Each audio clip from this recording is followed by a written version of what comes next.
গড়িয়ায় দম্পতির রহস্য মৃত্যু। ঘর থেকে দম্পতির দেহ উদ্ধার। ঘরে স্বামীর ঝুলন্ত দেহ এবং খাটে পড়ে থাকে স্ত্রীর দেহ। স্ত্রীর গলায় আঘাতের চিহ্ন রয়েছে। স্ত্রীকে খুন করে আত্মহত্যা বলে প্রাথমিক অনুমান। গড়িয়ার ঘটনা। গড়িয়ায় দম্পতির রহস্য মৃত্যুতে চাঞ্চল্য ছড়িয়েছে। ঘর থেকে দম্পতির দেহ উদ্ধার হয়েছে। স্বামীর দেহ ঝুলন্ত অবস্থায় ছিল, খাটে পড়েছিল স্ত্রীর দেহ। স্ত্রীর গলায় আঘাতের চিহ্ন রয়েছে। স্ত্রীকে খুন করে আত্মহত্যা বলে প্রাথমিক অনুমান। গড়িয়ায় দম্পতির রহস্য মৃত্যু।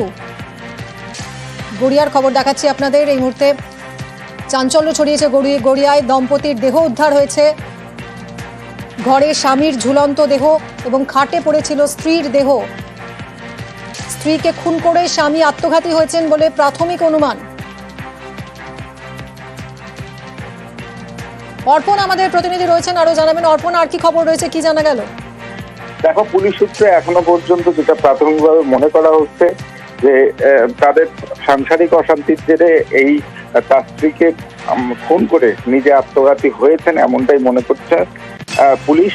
ইতিমধ্যে দেহ ময়নাতদন্তের জন্য পাঠানো হয়েছে এবং যে বাড়িতে তারা ভাড়ায় থাকছিলেন বেশ কয়েক বছর ধরে, যমুনা মণ্ডলের বাড়ি, সেই মালিকের সঙ্গেও পুলিশ দফায় দফায় জিজ্ঞাসাবাদ করছেন। যমুনা মণ্ডলের বয়ান রেকর্ড করা হয়েছে। তারাই প্রথম এই মৃতদেহ দেখতে পান। তার স্বামী, যিনি মারা গিয়েছেন, তরুণ দাস, তিনি ঝুলন্ত অবস্থায় ছিলেন এবং আশা দাস, তার মৃতদেহ যে খাট, সেই খাটের মধ্যে ছিল এবং মুখে কিছুটার অংশে রক্তের দাগ পাওয়া গিয়েছে, এমনটাই তিনি দাবি করেছেন।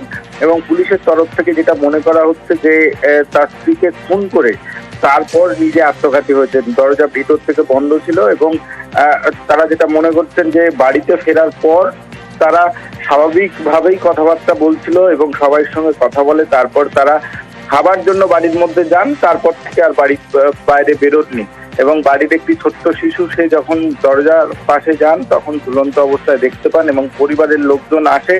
নরেন্দ্রপুর থানার পুলিশকে খবর দেওয়া হয়। পুলিশ এসে মৃতদেহ উদ্ধার করেছে। এই স্ত্রীকে খুন করে আত্মঘাতীর ঘটনার পিছনে কি কারণ রয়েছে তা জানতে আরো বেশ কিছুটা সময় লাগবে বলে পুলিশ মনে করছে। তাদের মোবাইল ফোন বাজেয়াপ্ত করা হয়েছে। পাশাপাশি ওরা এসে খাওয়া দাওয়া করলো হাসি খুশি ভাবে। তারপর ছেলের বউটা এই ঘরে চলে এসছেন। তারপরে ওরা স্বামী স্ত্রী দুজনে ওই ঘরে ছিল। বাচ্চা ছেলে স্কুল থেকে এসে গিয়ে দরজাটা খুলে দেখতে যে ওই অবস্থা। আমরা গিয়ে দেখি দুজনেই শেষ।